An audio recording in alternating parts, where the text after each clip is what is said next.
നമസ്കാരം, news prime മലയാളത്തിലേക്ക് സ്വാഗതം. ചന്ദ്രബാബു നായിഡു ഇല്ലെങ്കിലും കേന്ദ്ര സർക്കാർ കാലാവധി തേക്കും എന്ന വീറും വാശിയുമാണ് ഇപ്പോൾ BJP നേതാക്കൾ പ്രകടിപ്പിക്കുന്നത്.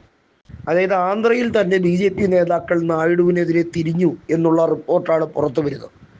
നായിഡു ഇല്ലെങ്കിലും BJPയുടെ MP-മാർ മറ്റ് സൈഡുകളിൽ നിന്നും MP-മാരെ കൃത്യമായി ചാക്കിട്ട് പിടിക്കും.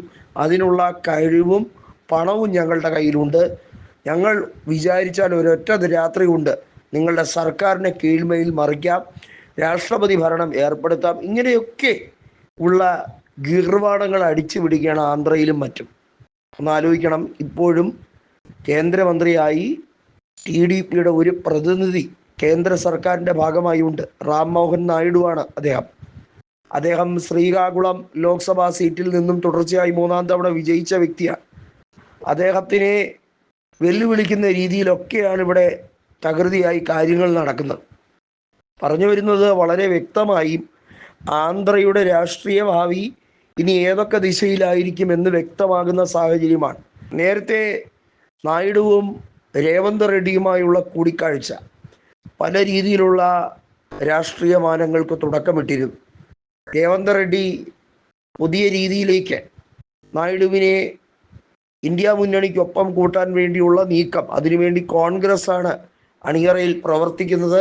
കോൺഗ്രസിൻ്റെ പ്രത്യേക ആജ്ഞാവൃത്തി അനുസരിച്ചാണ് രേവന്ത് റെഡ്ഡി പെരുമാറുന്നത്. ഇങ്ങനെയൊക്കെ ആയിരുന്നു സംസാരം.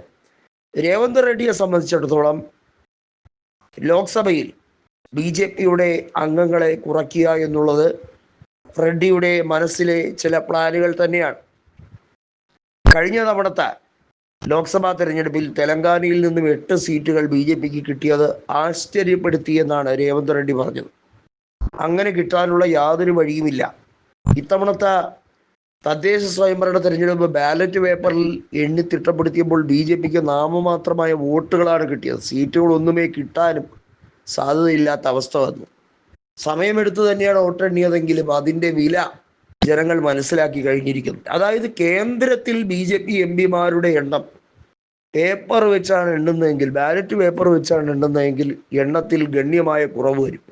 200 അംഗങ്ങളെ പോലും BJPക്ക് ലോക്സഭയിൽ തികച്ചയക്കാൻ ഈ ഇന്ത്യ മഹാരാജ്യം അനുവദിക്കില്ല, ഇവിടുത്തെ ജനങ്ങൾ അനുവദിക്കില്ല എന്നുള്ള യാഥാർത്ഥ്യമാണ് മനസ്സിലാക്കി കൊടുത്തത്. നായിഡു ഇതിന് ശേഷം, അതായത് തൊട്ട അയൽ സംസ്ഥാനമായ തെലങ്കാനയിലെ റിസൾട്ടിന് ശേഷം ആകെ പരിഭ്രാന്തിയിലാണ്. BJPയുമായുള്ള കൂട്ടുകൂടൽ അനാവശ്യമാണ്, അസ്ഥാനത്താണ് എന്ന ചിന്താഗതിയുണ്ട്. പവൻ കല്യാണുമായുള്ള ഒരു പാലമാണ് നായിഡുവിനെയും BJPയും ബന്ധിക്കുന്ന ഘടകം. പവൻ കല്യാണാണ് BJPയുമായുള്ള സഖ്യം ഉപേക്ഷിക്കരുത് എന്ന് നായിഡുവിനോട് കേണപേക്ഷിച്ച് ഇമോഷണൽ ബ്ലാക്ക്മെയിൽ ചെയ്ത് ഒപ്പം നിർത്തുന്നത്. നായിഡുവിൻ്റെ ആപത്ഘട്ടത്തിലൊക്കെ പവൻ കല്യാൺ ചെയ്തു കൊടുത്ത സഹായം ഓർക്കുമ്പോൾ നായിഡുവിന് മറിച്ചൊന്നും പറയാനും കഴിയുന്നില്ല. പക്ഷേ എത്ര സഹിച്ചും BJPയുടെ ആട്ടുതുമ്പം കേട്ടിരിക്കാൻ നായിഡു തയ്യാറുമല്ല.